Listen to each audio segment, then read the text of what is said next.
Collecting brain activity data from hundreds of volunteers simultaneously could help neuroscientists develop new treatments for neurological conditions. That's according to researchers at Toronto's Rotman Research Institute. They fitted Muse EEG headbands to 500 visitors at a public arts event as they played brain games inside a dome. Conventionally, neurofeedback experiments are conducted on individuals for hours over a period of weeks. But this crowdsourced approach, called My Virtual Dream, allowed scientists to shorten experiment times to just minutes, while significantly multiplying the amount of data collected.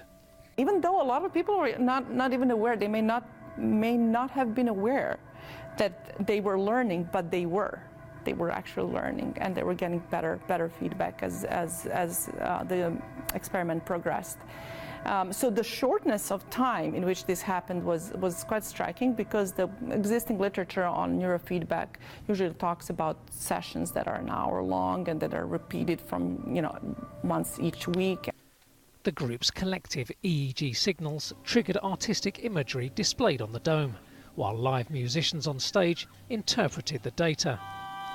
The enabling technology at the core of the experiment is the Muse headband, developed by Interaxon's CEO and founder Ariel Garten. So Muse is a clinical-grade EEG that tracks your brain activity in real time. So there are sensors on the forehead and behind the ears, slips on just like a pair of glasses, and tracks the electrical activity that goes on inside your head. Your neurons communicate electrochemically, so when you think or do anything mental, your brainwaves change. We track that electrical brainwave activity from the surface of the head. We then make complex algorithms that are able to identify some features of what goes on in your brain.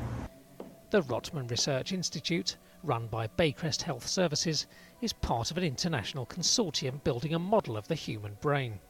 It hopes such a model could lead to new treatments for depression, ADHD and other neurological conditions. Other large-scale crowdsourced experiments are planned, in the hope that when it comes to brain research, 2 heads or 500 heads are better than 1.